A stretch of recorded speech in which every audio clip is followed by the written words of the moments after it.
Jack the Ripper is the name given to an unidentified serial killer who terrorized the Whitechapel district of London in the 1880s. The Ripper's crimes were brutal, targeting female sex workers living in impoverished and overcrowded slums. Between August and November 1888, he killed 5 women in extremely violent ways. Jack the Ripper's signature method involved slashing the victims' throats and performing gruesome abdominal mutilations, often removing organs, such as the uterus or kidneys. This level of brutality created widespread fear and hysteria in London.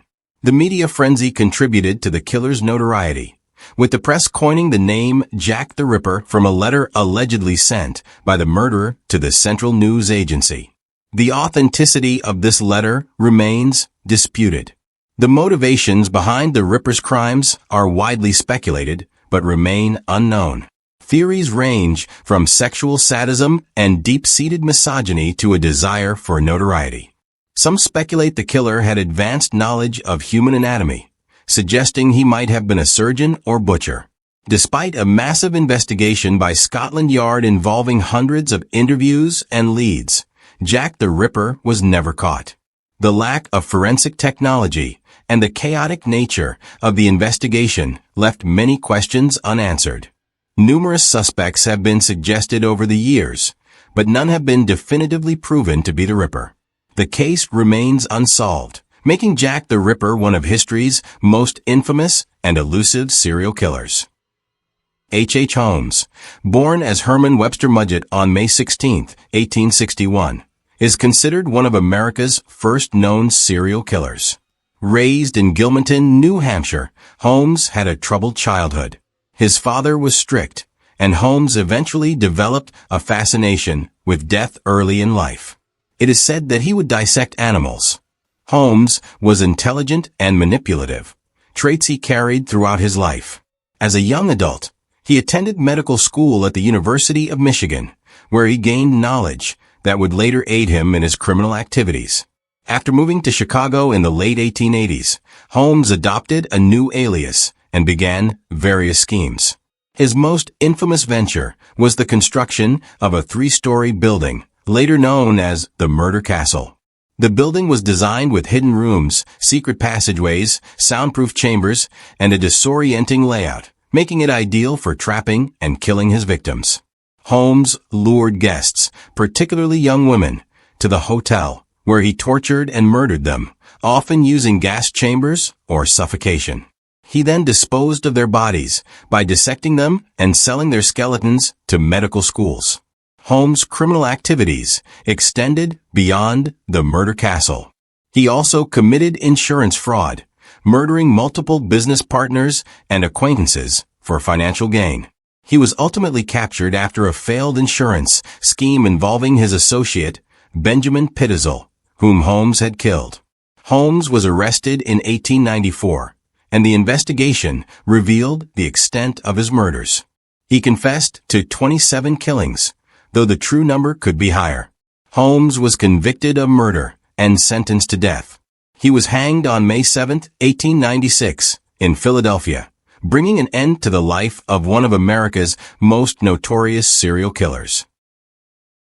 Gilles de Rais is notoriously known as one of history's earliest serial killers. He was born in the year 1405 into a wealthy and powerful French family, eventually inheriting vast lands and assets after the death of his parents. His upbringing was privileged as he received a good education and underwent military training. Gilles achieved fame and respect as a soldier, notably serving as a commander alongside Joan of Arc in battles against the English during the 100 Years' War. For his achievements, he was even awarded the title of Marshal of France, one of the highest military honors. After Joan of Arc's execution in 1431, Gilles' life took a dark and destructive turn. He retired from military service and began spending large sums of money on various pursuits in an attempt to find joy. This led to financial ruin, and his behavior became increasingly erratic and dangerous. During this time, he began engaging in occult practices, allegedly seeking power, wealth, and knowledge through dark rituals. His crimes involved the abduction, torture and murder of children, primarily young boys, from peasant families. Witnesses later testified that Gillis brutally assaulted his victims, deriving sadistic pleasure from their pain before ultimately killing them. The exact number of his victims is unknown, but estimates suggest he may have murdered dozens to hundreds of children. Gillis' crimes went largely unnoticed due to his noble status. However, suspicions grew as more children disappeared near his estates. In 1440, his reckless financial dealings led to a dispute with the church, prompting an investigation. During this investigation, the remains of multiple children were found, leading to his arrest. He was tried for murder and sodomy and, despite his noble status, was found guilty.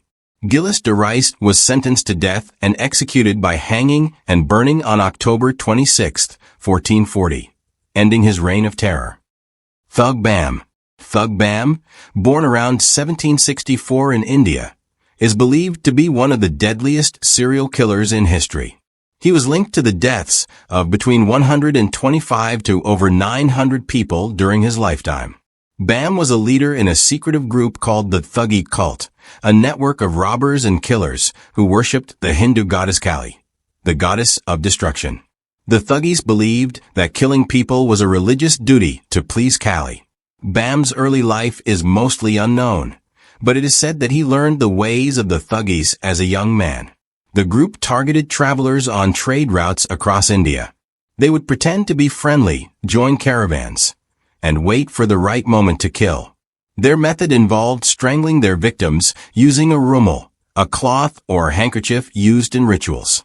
Bam became a master of this method and claimed to have personally strangled or overseen the deaths of hundreds of people. His charm and leadership earned him a high position in the group. While the exact number of his victims is unclear, at least 125 deaths are confirmed. The British colonial authorities, alarmed by the widespread killings and robberies by the Thuggees, launched a crackdown in the early 1800s. Bam was captured in 1838 and decided to cooperate with the British. He shared details about the Thuggee cult's operations, helping to dismantle the group. Despite his cooperation, Bam was executed in 1840. While some British accounts may have exaggerated his crimes to justify their rule in India, Bam's legacy remains as one of the most terrifying figures in history. Henry Lee Lucas, the serial killer of controversy. Henry Lee Lucas was an American serial killer who became famous for claiming he had killed hundreds of people, though most of his confessions were later proven false or unconfirmed. Lucas was born on August 23, 1936, in Blacksburg, Virginia. He had a very difficult childhood. His mother, Viola, was a violent alcoholic who often forced him to wear girls' clothes and physically abused him. His father, who was also an alcoholic and disabled, didn't offer much help or protection. This harsh and abusive upbringing deeply affected Lucas and led him toward a life of crime. In 1960, Lucas committed his first murder by killing his mother during an argument. He was sentenced to 20 years in prison, but was released in 1970. Over the next decade, he traveled across the U.S., committing small crimes and allegedly killing people. In the late 1970s, Lucas teamed up with Otis Toole, another suspected serial killer. Together, they claimed to have killed many people while traveling across the country. In 1983, Lucas was arrested for illegally carrying a firearm. While in custody, he began confessing to dozens of murders involving himself and Toole in crimes across 26 states. Some believed Lucas had killed up to 600 people. However, investigations soon revealed major problems with his stories. Timelines didn't match, and many details couldn't be verified. It became clear that Lucas had exaggerated or completely made up most of his confessions, likely to gain attention or better treatment in prison. Despite this, Lucas was convicted of 11 murders, including the killing of a woman known as Orange Socks. He was sentenced to death for that crime, but Texas Governor George W. Bush later reduced it to life imprisonment because there wasn't enough evidence to prove his guilt. Lucas died in prison on March 12, 2001. His story remains controversial, highlighting issues with relying too much on confessions and understanding the behavior of people who lie compulsively. Carl Eugene Watts, the Sunday Morning Slasher.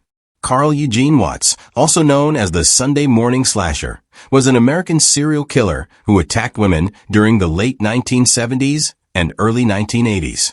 He was born on November 7, 1953, in Killeen, Texas. Watts had a difficult childhood. His parents divorced when he was young, and his home life was unstable. In school, he struggled academically, was bullied, and started showing signs of antisocial behavior. He also tortured animals and was violent toward women from a young age. Watts began killing in 1974 when he was 20 years old and attending college in Michigan. He would stalk women, usually early in the morning, and attack them in their homes or on empty streets. His victims, who were mostly white women aged 14 to 44, were stabbed, strangled, or beaten. Unlike many other serial killers, he rarely sexually assaulted his victims. Watts claimed he killed simply because he felt an uncontrollable urge to do so and enjoyed the thrill. In the early 1980s, Watts moved to Texas, where he continued his killing spree. He was finally arrested in 1982 in Houston after a failed attempt to abduct a woman. After his arrest, Watts confessed to killing 13 women, but investigators believed he was responsible for at least 22 confirmed murders and possibly over 100. In a controversial plea deal, Watts avoided the death penalty by confessing to more murders and was sentenced to 60 years in prison. However, advances in DNA technology later connected him to additional unsolved cases, and he received a life sentence in 2007. Watts died from prostate cancer in prison on September 21, 2007. His case exposed serious flaws in the criminal justice system of the time and remains one of the most chilling examples of serial killings in the United States. Gary Ridgway, the Green River Killer. Gary Ridgway, born on February 18, 1949, is one of the most terrifying serial killers in American history. He was convicted of killing 49 women, but admitted to murdering at least 71. Experts believe the actual number of his victims could be over 90. Known as the Green River Killer, Ridgway targeted vulnerable women, mainly sex workers and runaways, around Seattle, Washington, during the 1980s and 1990s. Ridgway was born in Salt Lake City, Utah, and had a difficult childhood. His mother was controlling and often humiliated him, while his father frequently expressed hatred for sex workers. Gary struggled in school and showed violent behavior from a young age, including stabbing a boy when he was just 16. These factors, combined with his obsession with sex and hatred for women, played a big role in shaping his criminal behavior. Ridgway began killing women in 1982. He would lure them into his truck by offering money or a ride, then strangle them and dump their bodies in wooded areas or near the Green River, which earned him his nickname. In a disturbing detail, Ridgway sometimes returned to the crime scenes to engage in necrophilia. Despite being suspected early on, Ridgway avoided arrest for many years. He led a seemingly normal life as a married man and a factory worker, which helped him stay under the radar. It wasn't until 2001, when DNA technology improved, that he was arrested. DNA samples linked him to several victims. In 2003, Ridgway avoided the death penalty by confessing to 48 murders and helping authorities find the remains of some victims. He was sentenced to life in prison without parole. Ridgway's case revealed serious flaws in how missing persons and homicide cases were handled at the time. He is still in prison, and his story continues to be studied by criminologists and covered in media due to the shocking nature of his crimes. Daniel Barbosa, born in 1930 in Colombia, is known as one of South America's most frightening serial killers. He committed horrifying murders in Colombia and Ecuador during the 1970s and 1980s. Barbosa had a difficult childhood. His mother died when he was very young, and his father remarried. His stepmother was abusive and often punished him by forcing him to dress and live like a girl.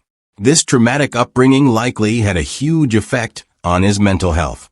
Barbosa's criminal activities began in Colombia, where he and his girlfriend, Esperanza Ranel, committed multiple crimes. Esperanza would lure victims, and Barbosa would assault them. In 1964, both were caught, and Barbosa was sentenced to 8 years in prison. After his release, Barbosa began targeting young girls and women. He would approach his victims by offering work or help, gaining their trust before leading them to isolated areas. There, he would assault and kill them. He often preyed on girls from poor backgrounds, using their financial struggles to trick them. In 1984, Colombian authorities started investigating him, so Barbosa fled to Ecuador. He continued his crimes there, mainly in the city of Guayaquil and nearby areas. In 1986, Barbosa was finally arrested when he was found with the body of a 9-year-old girl. Barbosa confessed to killing 71 people in Ecuador, though some believe his total number of victims across both countries was closer to 150. He was sentenced to life in prison in Ecuador. While in prison, he helped authorities locate the bodies of some of his victims. Barbosa's life ended in 1994 when he was killed during a fight with another inmate in prison,